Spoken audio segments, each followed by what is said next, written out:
This is Coach Jason Ballard, and I'm a business wingman. Over the years, I've learned a lot from working in our family construction business, serving as a senior officer in the United States Air Force, and running 12 different organizations around the world. Many people helped me get to where I am today, and it's my mission in life to serve as a personal wingman to others. That's what this podcast is all about, providing knowledge, tools, resources, and mentorship to help people soar to their highest altitude.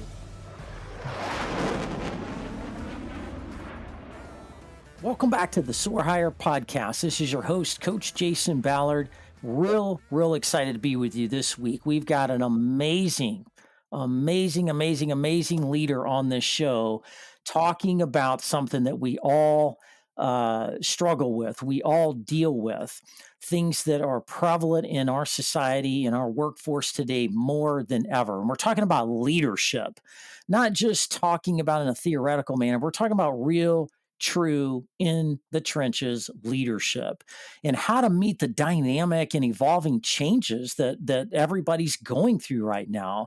And the art of resilience within leadership. Today, we have the privilege of having an outstanding leader on the show that is absolutely the kind of poster child for resilience and how to do this leadership thing in a resilient manner, going through lots of ups and downs and twists and turns and staying positive, staying focused, and making a massive difference out there. So today we have the privilege of having Adria Johnson on our show. Let me tell you a little bit about Adria. There's a lot we can say, but I'm going to give you kind of the overview here, and then we're going to get to know her throughout this show. So Adria is currently the president CEO of the Louisville Metro United Way, nonprofit groups all over the country, but she runs the one here in Louisville, Kentucky.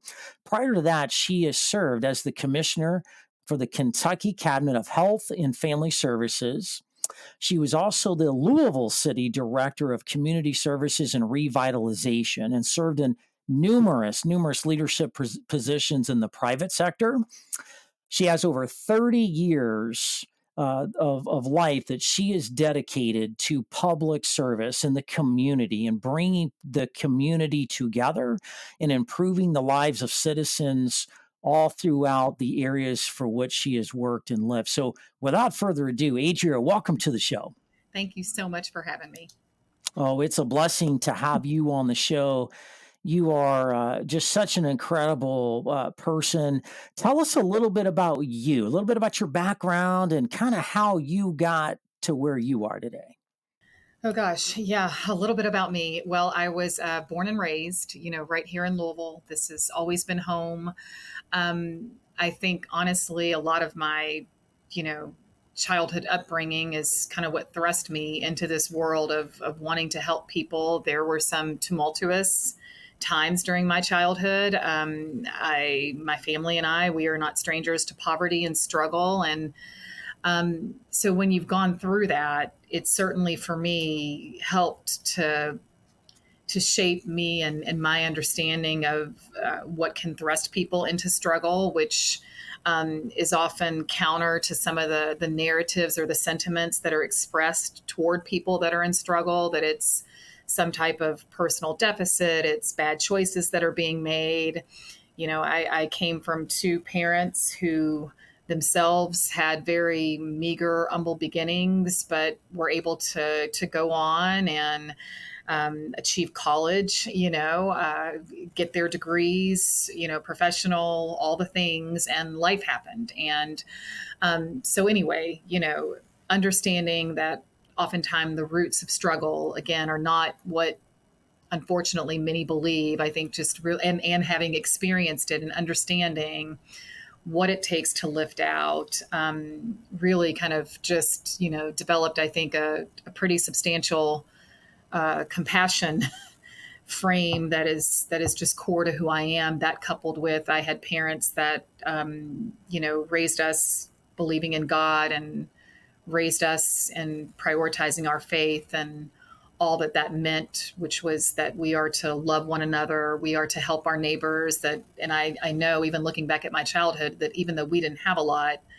I had two parents that always found a way to give back with whatever they did have. So even though their well may have seemed a little bit dry, they found a way to find a few more drops to give out to other people, so to speak. So, um, again, it wasn't the easiest, childhood to navigate, just because of that, lack and not always having what we needed. But I, again, thank God that I had a strong foundation and the two people that created me and helped to raise me.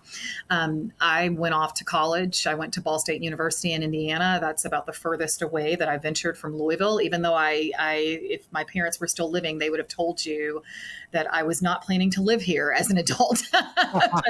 Lo and behold, here I am. All these years, I graduated from college and came on back, and of course, then just immersed myself into a career that has, I've been grateful that I've been able to align what I feel like is purposeful for me, and what my purpose is and what I'm passionate about, with aligning that in career service. And so within that 30-year career that you reference, the first 11, 12 years were spent in the corporate sector, putting my degree to work. And then I intentionally made some steps to pivot into public service, because I did want to really be in a field that allowed me to give back and to help lift others, and hopefully make a difference during, the time that I am afforded to be here on this earth. So it's been a wild ride.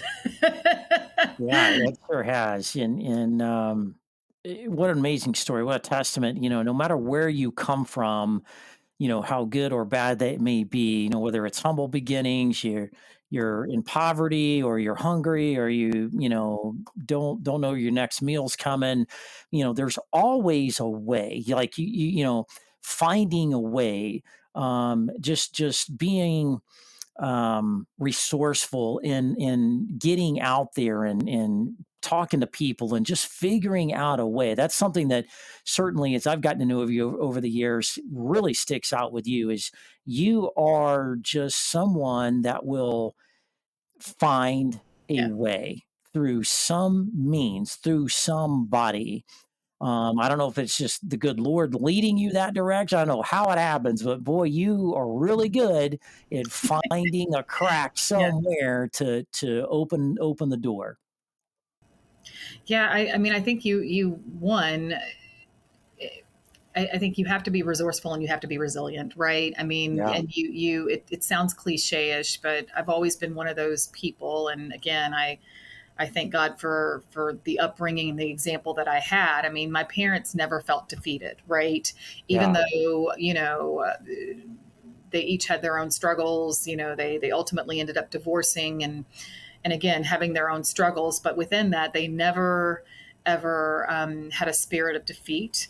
They never, ever had a spirit of feeling cheated or being resentful.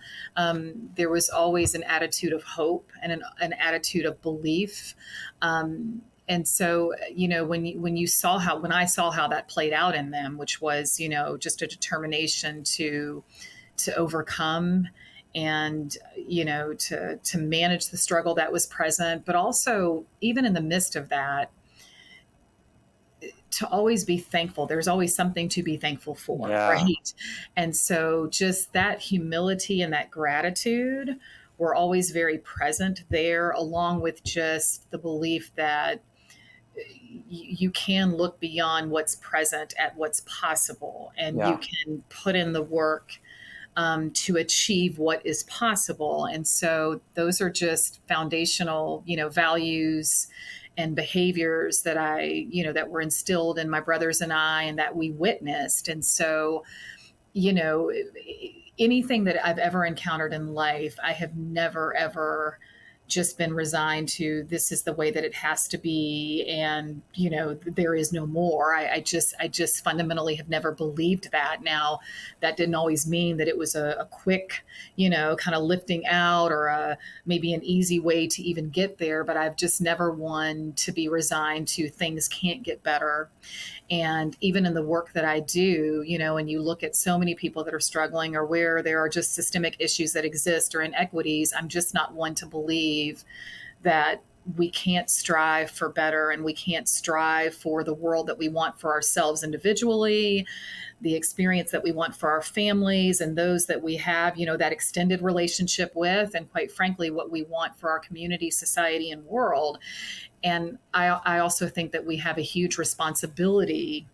Again, it sounds cliche, but you have to help to create the world that you want. And so you Yep. can either sit on the sidelines and kind of wash your hands of it, or feel so overwhelmed that you become incapacitated, or you can, kind of step back and say, no, there is power that exists within me to try and overcome and achieve. And so, all of those things I think just help to shape me and who I am. I also do believe that part of it is also we have a responsibility to each other. So that kind of village kind of cliched concept, Yep.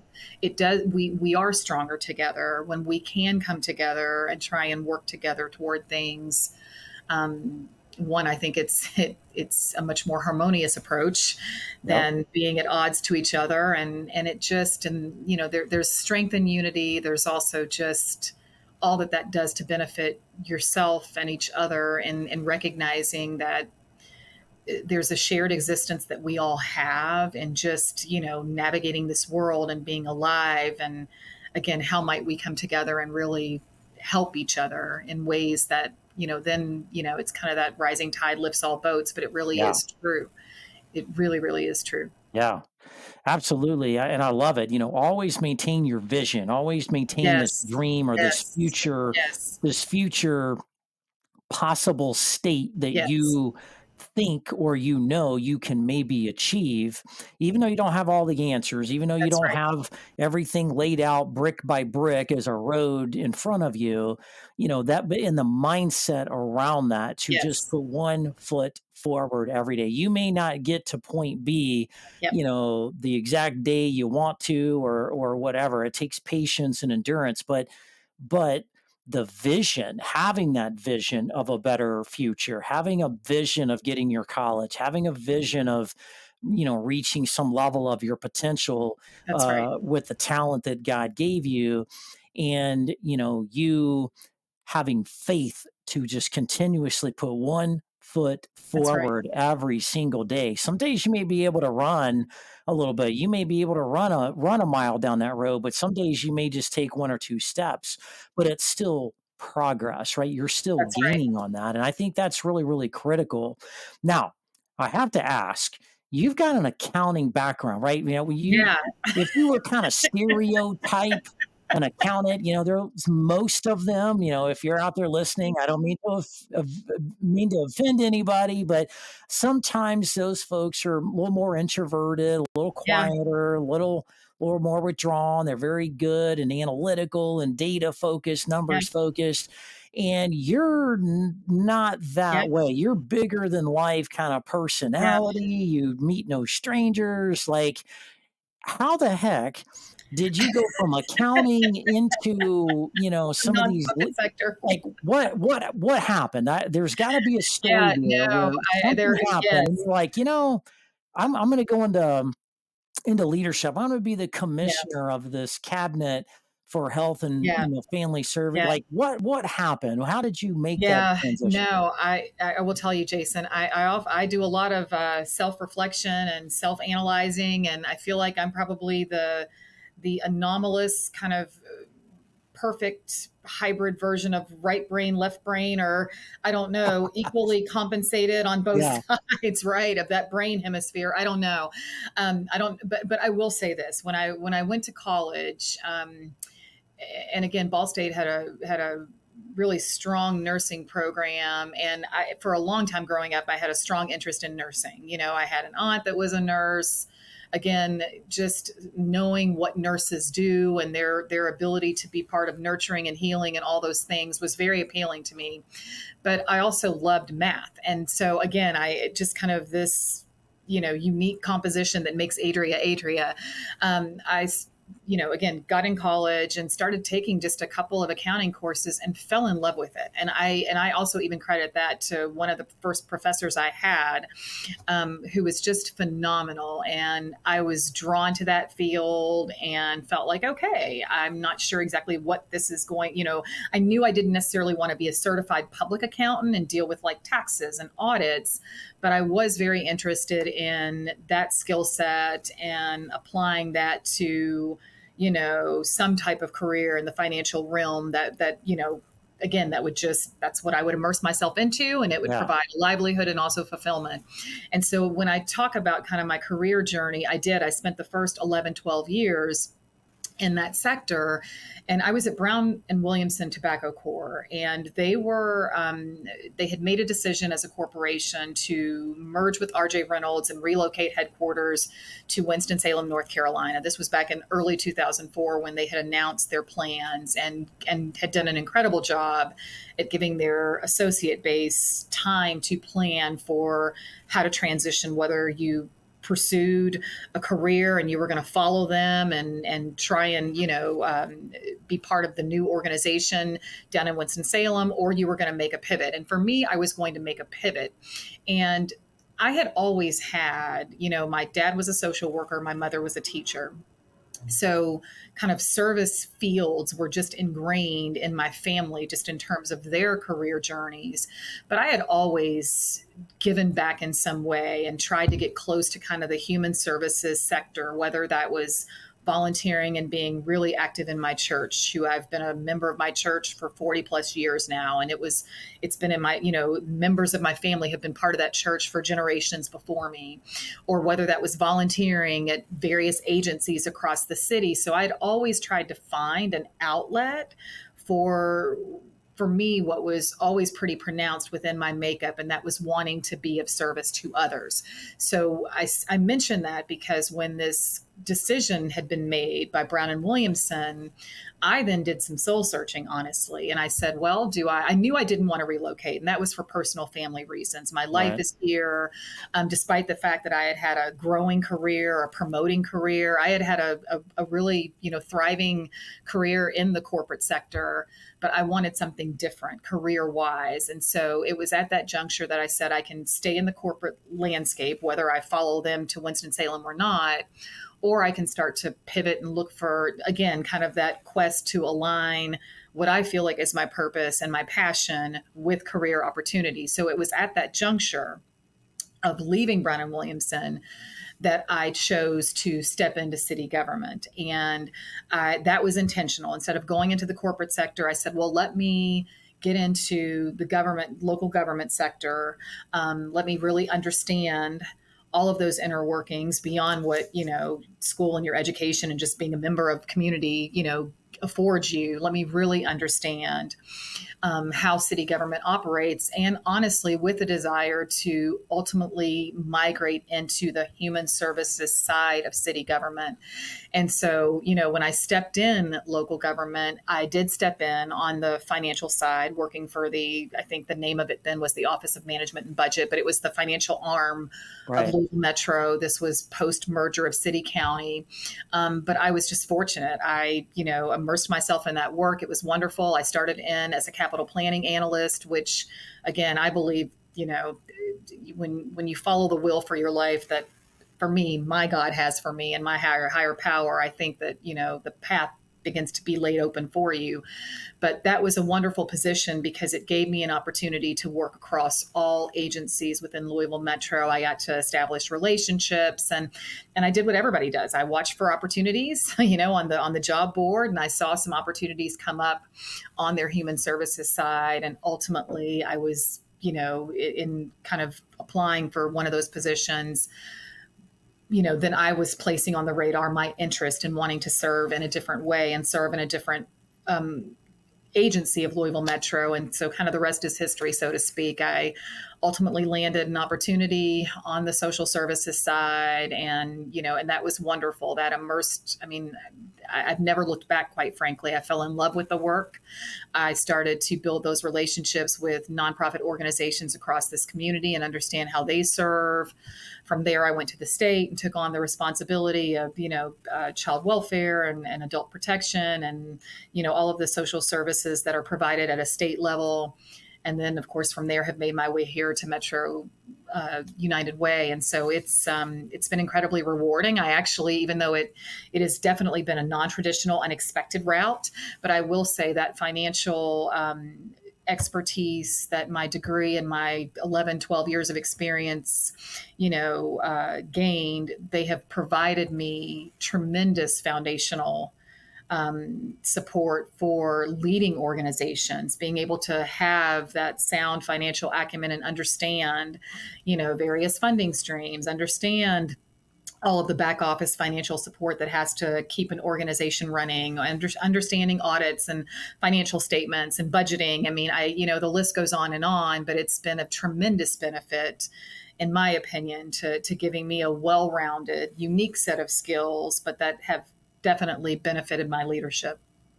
Yeah, man, that's incredible. Incredible in career. To me, for folks listening out there, especially for the younger folks that are starting out and you're trying to figure out, do I want to be in management? Do I want to be a leader? That looks like a lot of stress and responsibilities and long hours. But do I want to maybe be my technical expert in accounting or IT or finance or whatever?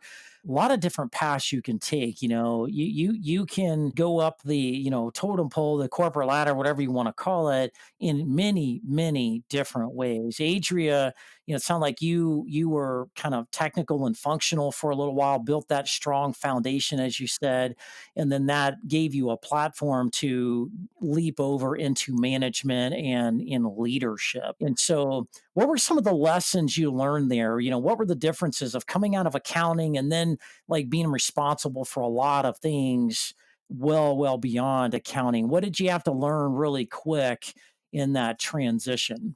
Yeah, well, and I will add, even when I was in that kind of traditional, like, corporate accounting, corporate finance realm, I was experiencing promotion and I was able to get some supervisory experience. Now, supervisory is not executive. I mean, it was, again, initial supervisory experience, but, Right. kind of migrating up to kind of mid-level management, but certainly not C-suite executive, CEO level experience of managing people and organizations. I mean, I think, gosh, the lessons learned of going from that environment and being thrust into one with more expansive management responsibility and organizational responsibility.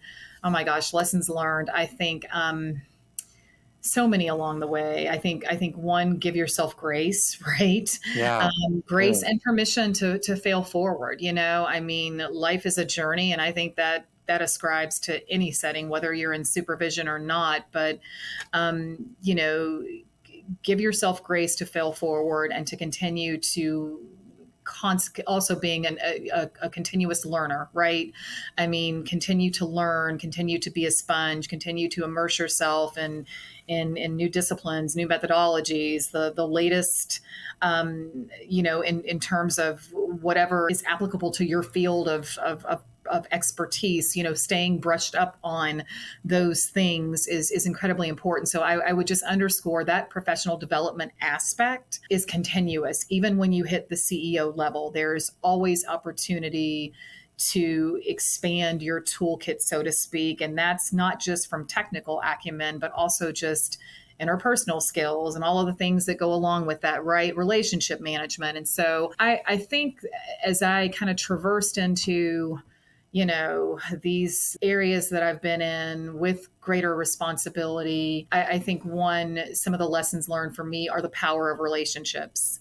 I Mm. can't underscore it enough, how critical that is, and to recognize that you need to be establishing sincere relationships and be very intentional at establishing those relationships with folks that are just not your, your usual folks to be in relationship with, right? Like you have to almost get out of your comfort zone. Along with that, it's the importance of collaboration, which to me it's interconnected, right?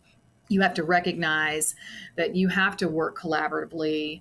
Um, and that's with different levels within organizations, whether that's your support staff all the way up through each of those rungs of management and leadership and different job classifications. So you need to be in relationship and collaborating among people that serve in multiple ways with multiple levels at various junctures in their career. You need to be in relationship and collaborating with folks that have different viewpoints, different perspectives that come from that represent diverse backgrounds. So the ability to establish sincere, trusting relationships is something that I can't underscore enough, because you will lean into them in a variety of ways as you continue on through your career, whether that's for formal or informal mentorship, whether that's for thought partnership, whether you just need to find a way to come to consensus and make decisions and move forward. But all of that is critical. Some of the other lessons that I've learned in kind of navigating into this world, that I've been in for a while now, is just how important it is to stay true to you and to be an authentic leader and someone that can be looked to as the example of what you're asking from folks. I mean, it is important for me to model the behavior and for people to see in me someone who walks the walk and doesn't just talk the talk. So I think that follow through, that being in the trenches, I mean, part of that's just who I am, but becomes even more critical when you're in a leadership position and you're needing people to have trust and faith and confidence in you as a leader. There are certain things that you need to be able to demonstrate. And for me, your ethics, your character, your value, your resilience, your commitment, all of those things are just paramount to strong leadership. Yeah, absolutely. Really great advice. I love all of that because, you can't do anything in this world, especially in today's world, without having some help from somebody somewhere. You're going Absolutely. to face some kind of a challenge, Yes, technology, financial, human resource. that's There's right. going to be some kind of challenge that you may not be the expert in, right? I remember, going through some leadership development when I was in the military and even outside of the military when I go to some executive courses. And it was all about, they'd always put you in classes and in forums with other people from different walks of life, HR, finance, IT, in the Air Force, there were pilots and navigators and maintenance people. And the reason was, one, you learn about the broader aspects of the That's right. world that we all live in and other perspectives. Because as a leader, you're in charge of a lot of things you normally don't know a whole lot about, right? And it's not about you have to be perfect and you have to know everything about everything out there to be the all-knowing boss. That's not leadership at all. Leadership, as Adria is talking about, is understanding these perspectives and then putting the right kind of people around you to Yes. help navigate, Yes. communicate, Yes. and organize things in a way where you can make good informed decisions through that process as you're That's being right. faced with these things to move the entire organization holistically together in conjunction with your vision and your priorities and things, right? Hearing you reflect on that, I mean, to me, humility is key. Yeah. Transparency, being a good communicator and in constant communication. I mean, those are all critical components of leadership as well. But you have to be humble enough to know that you're not the expert on everything. You've got to have folks around you that complement. I mean, a great team is one where you complement each other. We all have our own strengths, and then there are the areas where we're not so strong and we don't have that expertise or that's not our natural skill or ability. And so you complementing yourself with those that do have those strengths and also being empowering. I mean, Yeah. empower people to support in the way that you need them to support, and to lead in the way that they need to lead, based on the responsibilities that they are holding for the Yep. organization. So those are all critical components as well. And I would say a final thing that I've also learned is the ability to just be agile. You've got to be nimble and responsive, right? Because things are going to pop up, and you have to be able to pivot in the way that you need to pivot, or respond in the way that you need to respond, in a way that helps to kind of, settle down whatever needs to be settled down, or lean into whatever needs to be leaned into. But you've got to have the ability to have that agility as well. Yeah, I think, you think of like a couple of sports analogies. Michael Jordan could not have won the Chicago Bulls, all those championships all by himself, That's taking right. on another team, right? Tom Brady would not have taken the Patriots and the Tampa Bay Buccaneers to the six Super Bowl That's right. victories all by himself out there on the field, right? Are they good at what they do? Yeah, but they're good at working That's together right. as a team and leveraging the strengths and the weaknesses of those people, because individually there's no way you'd win, right? That's And right. so I think you're a really good example of how to navigate that and go through those things. And so, when we think about your career, you went from the Kentucky Health and Human Services area, and then you're into the position you're in now, which is a very big, big, big role. It's one of the top leadership positions here in the city of Louisville, in my personal opinion, leading the Metro United Way. It's a large organization with It a is. lot of responsibility. What do you think was a factor for you getting that role at the time where all kinds of things were going on? And, for those that may not know, Louisville has gone through a lot of trials and tribulations, similar to other cities, but, we've had things like riots and Breonna Taylor and just all kind of, all the effects of COVID like everybody else. But Louisville went through a lot of stuff, and you were migrating in during all kinds of turbulent things. And you're not just leading your organization in a silo, like you're the community leader here. So how did that transition for you? You were kind of thrown into the fire, just with the circumstances of things going on. Yeah.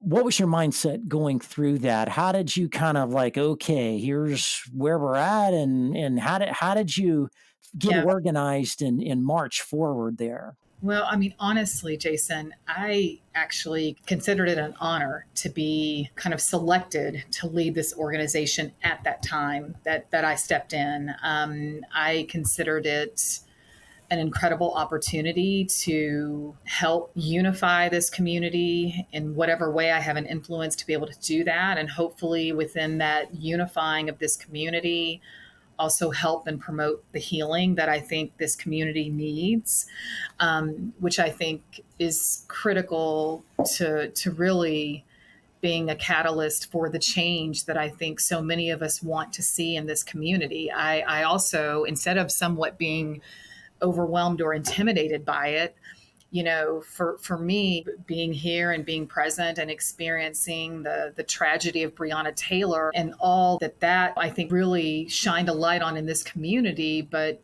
it extended beyond just police and citizen relationships, right? And Oh yeah. where, we have some, we really need to understand what is happening there, and what is causing that, and what do we do to overcome it. But what was also very revealing during that time is we just haven't made progress in the areas that I think all of us want to see progress around, and we have segments of our society that just aren't doing well. And by and large, that continues to be the Black community, the brown community, certain geographic areas within this community that continue to not, have the level of uplift and improvement in conditions that we would want them to have. And so, knowing that, and what was an opportunity that we have in this community, and certainly an Yeah. opportunity that we have in this organization, is to really take an approach to trying to solve for things in a way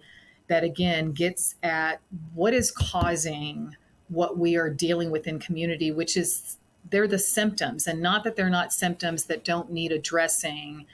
But again, it's going to sound cliche. We can keep putting the band-aid on things, but until we start to really attack the disease, so to speak, then we're going to continue to see these challenges persist. And so Yep. for me stepping in, I just felt like what an incredible opportunity, and again, what a privilege, quite frankly, to be in a position where you can lead an organization and lead the work that we are doing in a way that is contributing to the healing and the attacking of the disease that hopefully benefits all of community, and to do that in a way that hopefully is unifying, and at a time when things are divisive, we're not coming together as a people in the way that, up until that point I had experienced in my life. And so it's been painful to see where some just good old fashioned respect for each other and civility and all of the things that I feel like have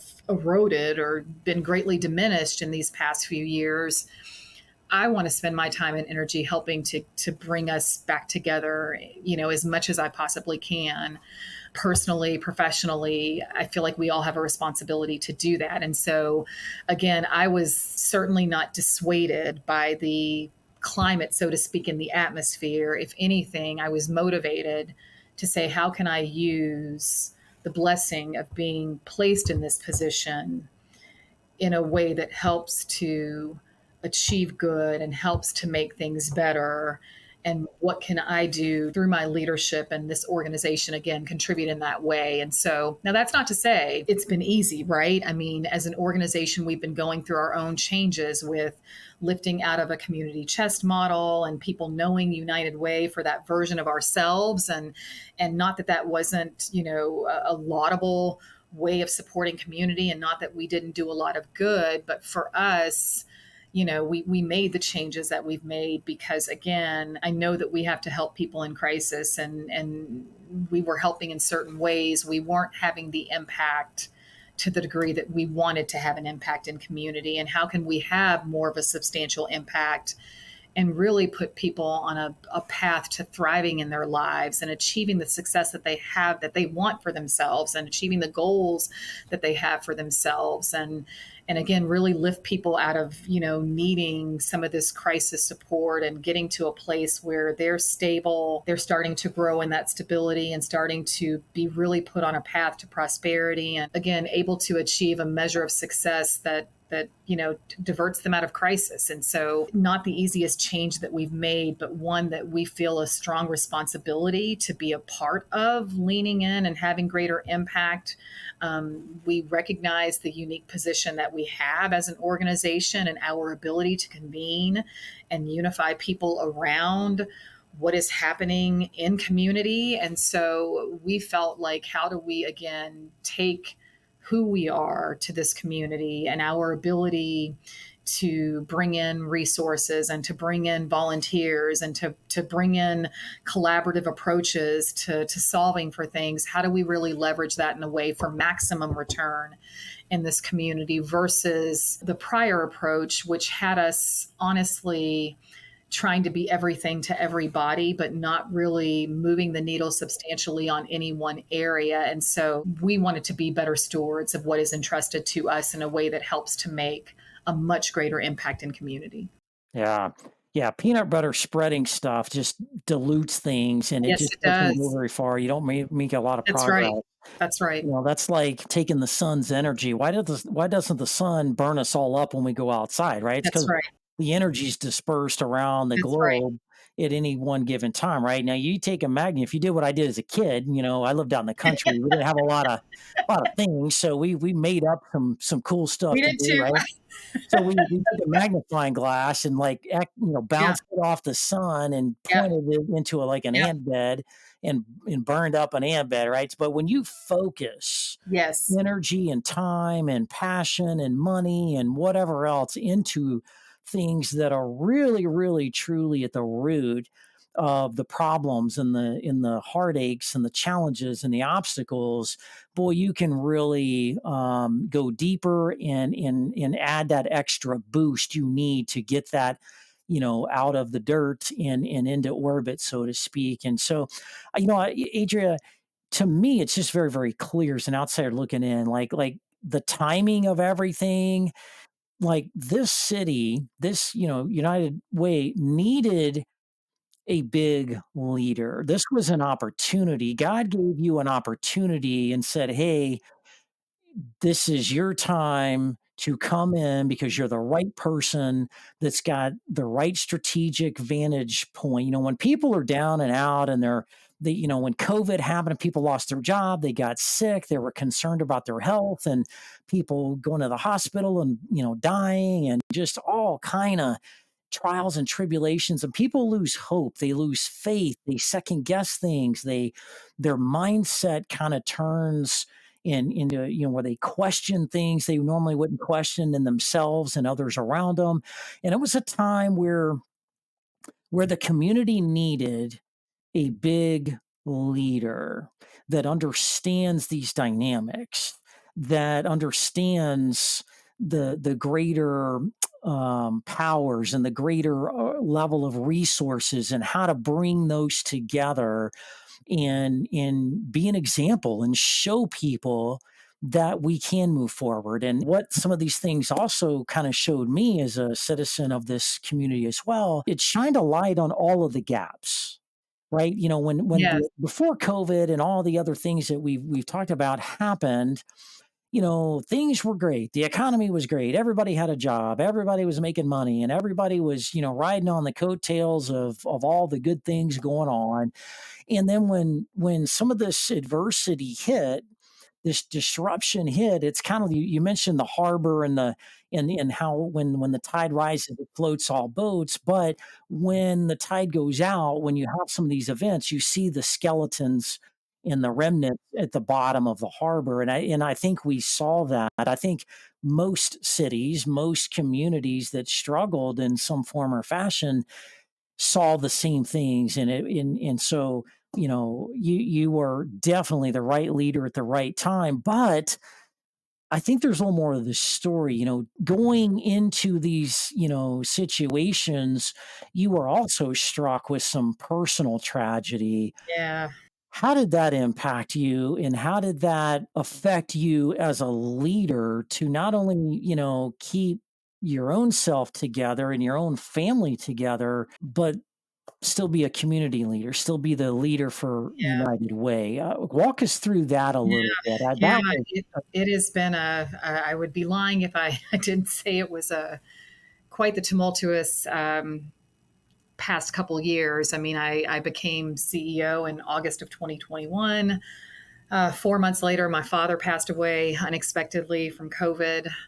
60 days after that, I lost my mother unexpectedly, and to this day, we that will remain a mystery until my spirit is reunited with hers. And then 9 months later, after that, I lost my son, and that when he and his younger brother were hit by someone that was high on methamphetamine, and it was all over the news. And I am grateful that my son was able to, while his brother, their younger brother, was killed on impact, who is their dad's child, not my biological child. But of course, he was my bonus son. I loved him greatly. My son's, he lasted for 9 days, and went on and had elected to be an organ donor at the age of 18, unbeknownst to us. And so we were able to fulfill his legacy and honor, something that he put in motion many, many years before. That one, by far, is. I mean, all of the losses are painful, but the loss of a child mm, is is uh, is still something that I'm honestly navigating and figuring out yeah. in terms of how that has not crippled me, which I get asked a lot. How are you still standing? Because within the course of a year, I've lost significant people in my life. But I mean, first and foremost, and as you and I have talked about, my faith is everything. I, Romans 8:28 is a Bible verse that is very near and dear to me, and it basically speaks to everything ultimately, being for our good, and so that's all things, the good and the bad, and so I do trust and respect God's will for my life, even though I may not understand, all that, the hand that I've been dealt, so to speak. throughout many different phases of my life, but certainly this one's been one that's somewhat of a head scratcher. Like, okay, God, what are we doing here? But I also, what keeps me grounded, and again, it's rooted in my faith. We all have a time that God has given us, and there's a purpose in our life. And so, for as painful as it has been for me to accept that the runway that I wanted those near and dear to me to have was not God's runway. I still accept that, even though I miss them immensely. I also, that's foundational to me. I mean, that, and also what I do believe, which is for me that, I will be reunited with those that have gone on before me. And so there's a huge sense of peace and comfort in that. And I can believe that because that was also their belief.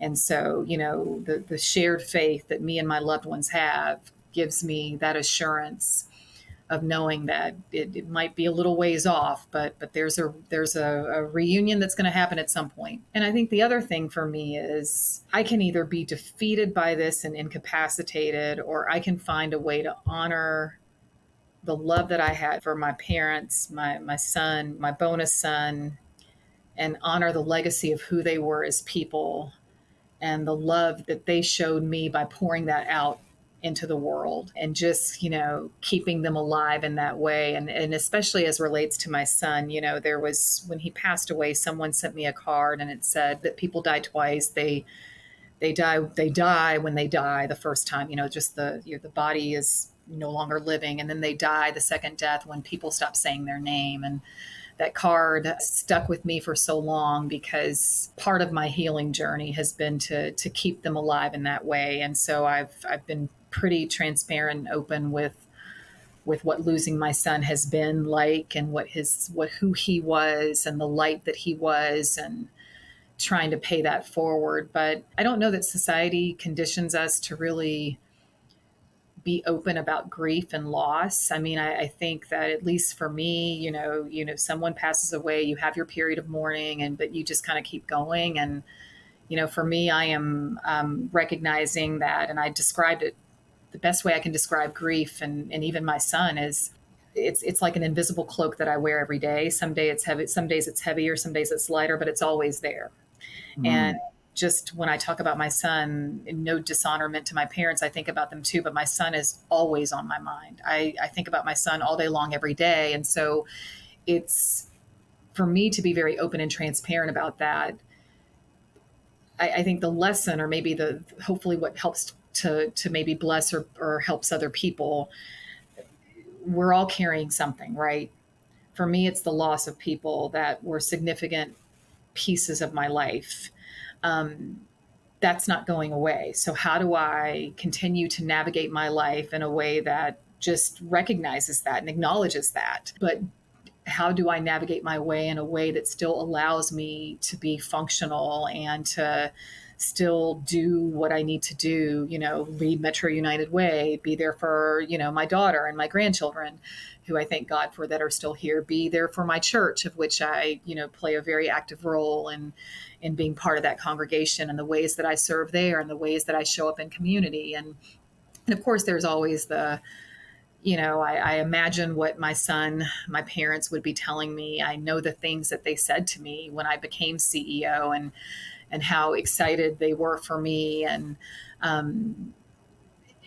what they felt like I could do for community. And so just what I hear them through the spiritual connection that I very much know that I still have with them, I channel that into trying to move forward in the best way that I can. I will say, for as public as I've been with all of this, and I have my moments, right? And as strong as people see me, I have my, it's, for me, it's usually driving into work. I can't explain it. It just is. That morning commute is probably the most emotional time of the day for me. And there are some days when I pull up in the parking lot and I'm giving myself the self-talk that says, okay, all right, you've got to, one foot in front of the other today, and, just keep going. And so, I mean, I'm human. I have my moments where, for as strong as people see me, it feels like today is going to be a little bit of a struggle or an uphill battle. But within that, I'm also learning to give myself grace. And so in the heaviest days where I'm like, you know what, I just need a minute, I give myself permission to take the minute. Now for me, I've been able to not need so many of those minutes, but I've also been intentional about, looking out and scheduling a day off here and having nothing planned, but giving myself a minute to take a break and kind of lean into whatever it is I need to feel or whatever it is I need to do to keep myself, coping with all of this. Because it isn't easy. It isn't easy when you lose loved ones and lose them in rapid succession, and each of them in a very unexpected way. But for me, I choose to just, honor their legacy by keeping going. And, if you knew my parents, if you knew my son, we're talking about people who gave. I am who I am. My son is who he was.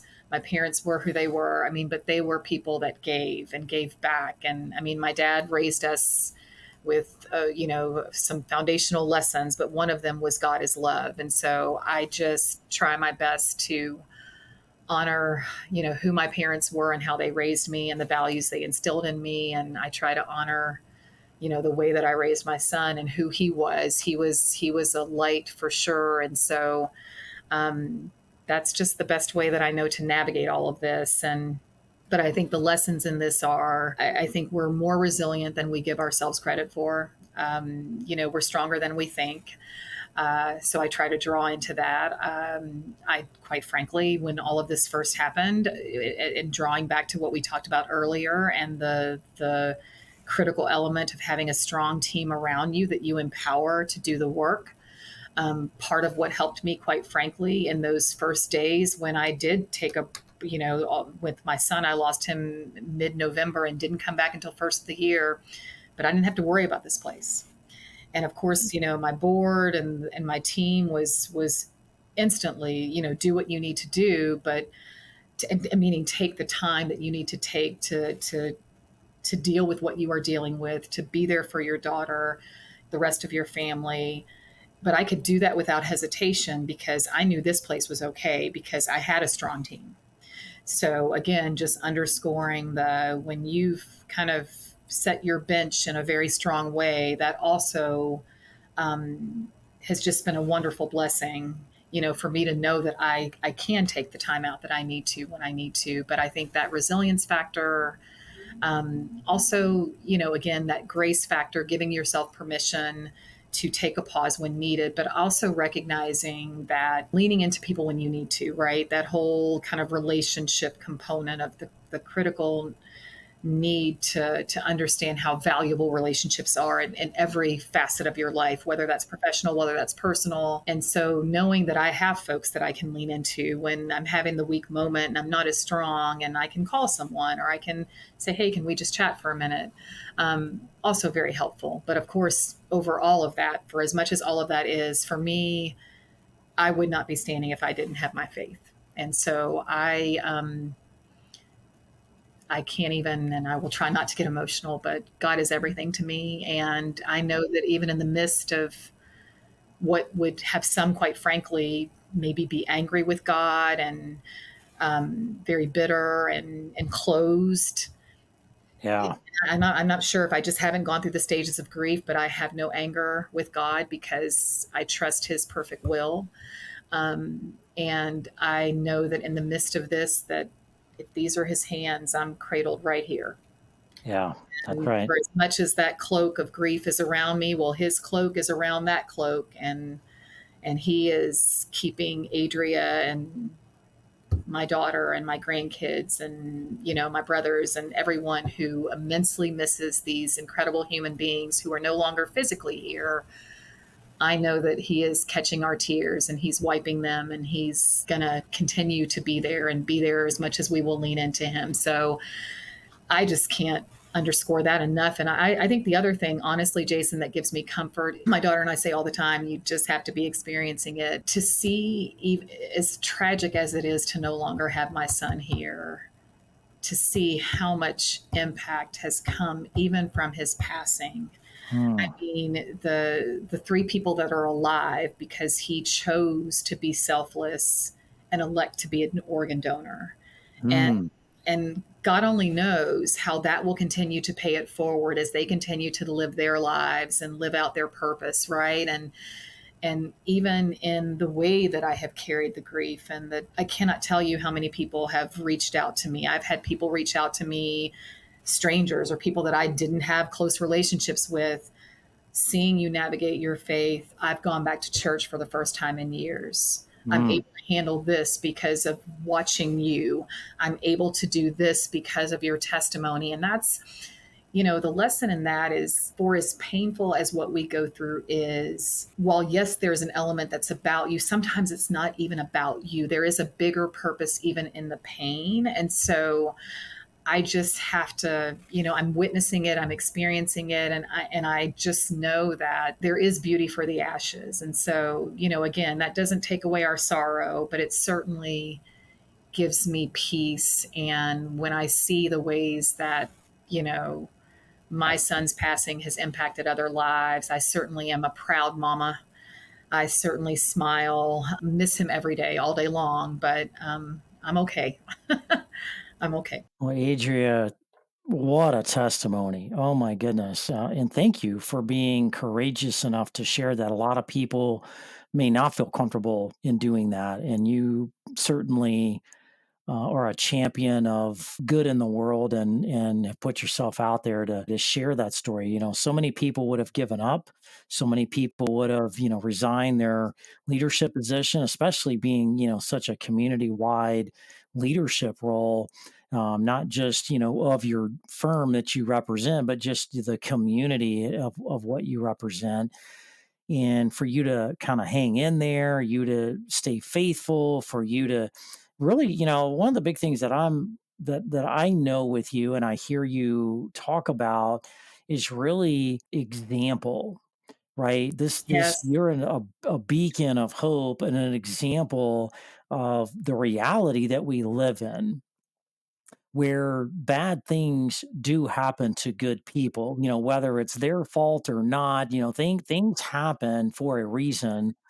And to be an example of that happening to you, some people do get bitter. Like you talked Yeah. about this process. Some people get bitter, some people get angry, some people like, why me, God? Why did I do to deserve this? And understandable, but sometimes, like you mentioned, it's not about you. It's about something greater than you that you may not even ever fully understand That's right. while you're alive on this earth. And to me, you are just an awesome example of leadership, in that leaders go through things like everybody else. Leaders have emotions and feelings. There's this kind of this poster of like leadership, and this stoic person that never has a bad day, and the leader is always positive, and the leader always has a good day, and the leader always leads everybody forward. And you got to be look and feel this way. No, And I I don't agree with that, and I think you're a shiny example of it's okay to be human. It's okay to have setbacks. It's okay to go through bad things and ask for help, ask for a day off. Take a mental break. And so many people struggle with these things and what they think people are going to look at them and judge them. And you're just a great example of how to be in a leadership, not, I mean, it's even beyond leadership, and just be, period, as a human being. And so, thank you for sharing that. oh And my thank gosh, you of for course. your strength Yeah. in character and your morals and your values and your being dedicated to that and faithful to that. And so, if you're a leader, or even somebody aspiring to be a leader out there listening to this show, this is real world leadership playing out right here in front of you. You are going to have, some tough things that you will face. I remember when I was in the military, I haven't lost a child like you, and I hope I don't. But I certainly have lost people in the That's right. military They're and close on to the you. battlefield, Yes. and and Yes. I have felt different things Yes. that have made me feel similar in some of the things that you've talked about. And people talk about resilience. I don't think really people fully understand the definition of resilience, but you definitely, I think, showcase that in a real world, genuine way. Resilience is about balance. It's about surrounding yourself with really good people that can support you and uplift you and be encouraging to you, and being strong in your faith, strong in the mental side, the physical side, the diet. There's so many things you can control. You can control the food that goes in your mouth. You can control your ability to walk or exercise or do something positive. You can control your ability to learn and to grow and to look for opportunities, not look in the rear view at look what happened to me, woe is me, but to take that energy and channel it into the future of, well, what's the opportunity here? How can I take this and prevent somebody else from going through this, or help somebody else escape, things that they may be facing? So thank you so much for that, Adria. And I want to talk about, the Metro United Way. Talk to us for a quick minute about some of the key things that you guys are doing to help people, and then talk to us about how people can connect to that. How do they connect to that? Websites, contact info that Yes. they can engage in as a way to get involved. Well, I'll start with the easiest. Our website, metrounitedway.org. You can go there and immerse yourself in who we are, what we do, and how to get involved. So, again, that's metrounitedway.org. In terms of the work that we are doing, we are focused on three pillars. That's kind of how we categorize our work. And that is all aligned with this vision that we have for our community. And that is a community in which everyone across our 7 counties, which are Clark, Floyd, and Harrison in southern Indiana, and Jefferson, Shelby, Bullitt, and Oldham here in Kentucky. So we're a 7 county service area. And, our fundamental belief is that across that 7 county footprint, everyone has an opportunity to thrive. And so the three pillars that we are focused on is ensuring our community has thriving kids, strong households, and it is a community that is equitable. And so underneath each of those pillars, if you go to our website, you can again be immersed in the various ways in which we are showing up in those spaces. But when we think about thriving kids, for example, I'll give just a couple highlights.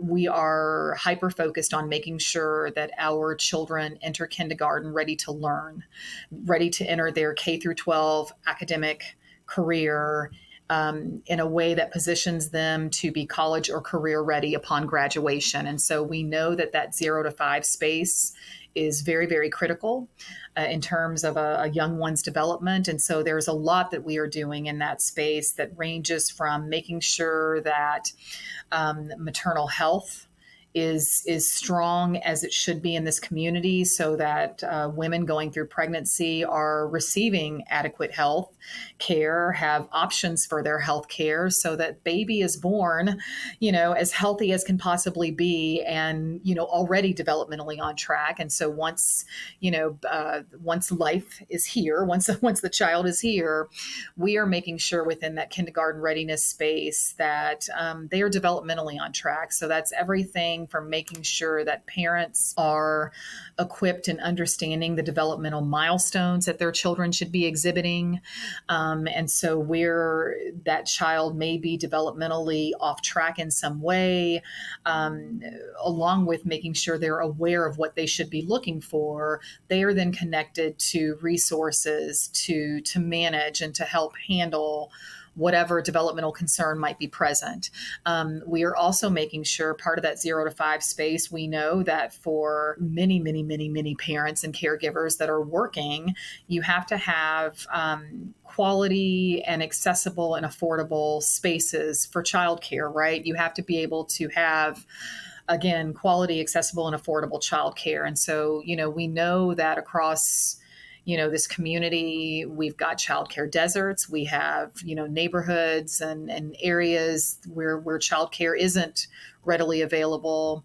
We know that the quality is varied across the spectrum within the childcare sector. So we put a lot, including at a policy level, what can we do to help, even from a legislative standpoint, to really help shore up our childcare sector and to make sure that that is as strong as it is, which, I mean, quite frankly, is also a key component to having a viable workforce. You know, working people have to have an adequate, strong childcare sector, you know, for their children so that they Yeah, can be working. So there's a huge economic, you know, vantage point that's part of this absolutely. childcare piece. And so, you know, a lot of work goes into making sure our kiddos are kindergarten ready. And again, you're getting a very high, you're not getting the depth of each of these Yeah, programs, but go to our website, learn more.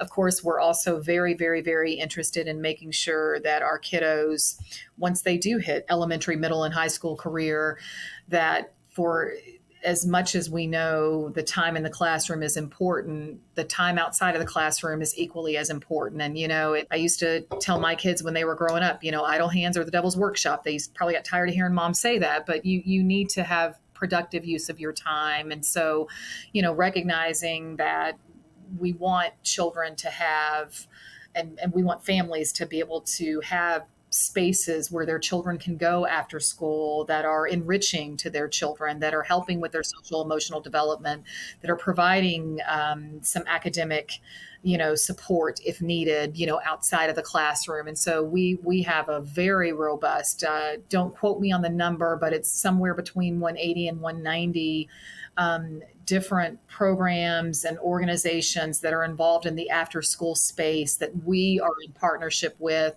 to make sure that, again, we've got an adequate supply, but not even just an adequate supply, but what is happening in those settings is nourishing and pouring into children in the way that we want them, that they need to be poured into. So again, they are, you know, coming out of school ready to be successful in life. As we migrate over into strong households, we are doing a lot of creative things in that space, one of which I'll lift up, and that is putting people on a path to home ownership.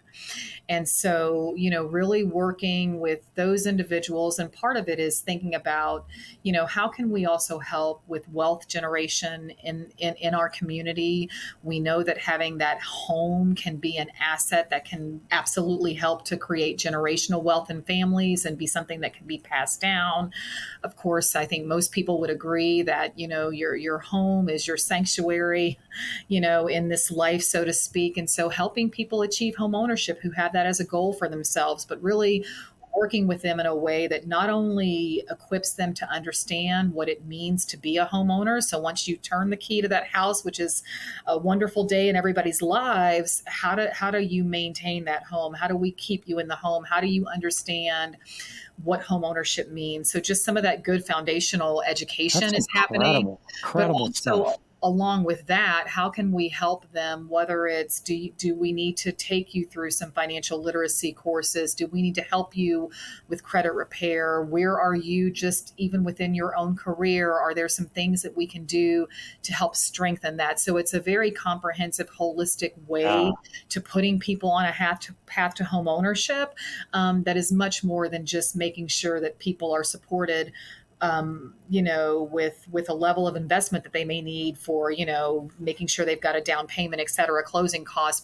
But that's the more minor aspect of it. It's and Yeah. helping putting them on a path to savings and you know getting them there. It's more of the foundational elements of really how can we help to make sure that you are positioned to be successful Yeah. with home ownership and you understand what that means. And of course, as we migrate over, and that's again just one example, Yeah. also in that strong household space, not just home ownership, but we're also doing a lot around just housing stability and recognizing that children that don't have to bounce around during the school year fare better academically. So, Oh, what can yeah. you do to Mm. stabilize families and make sure that they have stable housing? Even if you're not yet ready for home ownership, let's just make sure that you're in stable housing and not in that vulnerable space that, again, has, you know, can have detrimental impacts on a child academically. And then as we migrate over into, again, and you're getting just a couple of examples, much more exhaustive list of programming and effort that we are involved in. But for the purpose of this segment, as we move into equitable communities, we're really kind of leaning into, you know, kind of thinking about our earlier parts of this conversation. And, you know, when we were at that period of social unrest and really a light being shined on so much inequity, we're really trying to educate our community among other things that we're doing on what got us here, right? I mean, it's unfortunate that I feel like we're at a time when, it's hard to have a conversation about equity and these issues without people shutting down or going on the offensive or the defensive. We try to just, really help immerse our community in understanding what's at the root of what we are dealing with, and how do we, with an understanding of, for example, the policies that were enacted before most of us were born, how they shaped our nation, how they shaped who benefited from certain federal policies and who didn't, and how that contributed to the inequities and the divide and the disproportionality that we see in certain outcomes. And what do we do about that, right? I mean, how does understanding banking and lending policies and how that created redlining and how that created some of the segregation that we see in this community, so what do we do about that now that we have that knowledge, right? And Yeah. so it's so a lot of just community education and outreach around these issues that then hopefully can spur some conversation and collaboration, and how do we come together and solve for them. And of course we are doing some things to place investment and attention for some segments of our population and segments of our community that need some more focused attention to really help lift those segments of community. We're doing some of that work too. So Wow. I will Man, say no day is the same here at United Way, which got your makes, plate full. yeah, we do have our plate full. But again, it's a privilege to be in this space and to be part of making a dent in some of these things that we know will have a legacy effect for many generations going forward. Absolutely. Yeah, you definitely have wrapped your arms around all the different types of dimensions of the community. Love the work, with the children. If the children are the future, They they're really they're are. going to be the Yes, byproduct of, how they're treated and the that's opportunities right. are given, and all of those things. And so I just feel there's not enough we can do to set people up for success I would agree. going through, those different iterations of growth of, getting Yes, into elementary school all the way to high school, all the way into the workforce. And so great job. My goodness, you are such a strong, bold leader of compassion and passion that is really like rocket fuel that moves right through this community and ignites everybody, gets everybody excited. And I can just tell you, just from being a citizen here and being a friend, she is an absolutely amazing person to be around. You're so much energy, whether you're just chilling at the coffee house talking or whatever, you're going to be motivated by Adrian. So hopefully you got excited and motivated by some things today. Metro United Way is in every single city in America, right? If any of this resonated with you, plug in, ask where you can help, whether you donate $1 or you donate a minute of your time or whatever that can be, the need is always greater than the supply. So get engaged, get plugged in, be part of the solution, not part of the problem, right? So that's it for today's show. Adria, awesome to have you on. Thank my you again pleasure. for your testimony and your courage and just all the wonderful sacrifices you've made to make this world a better place. Next week, we're going to be talking about 6 simple ways to be more profitable in your company. They call it the way to wealth. We'll be going over that. Look forward to seeing you next week, everybody. Have a great week.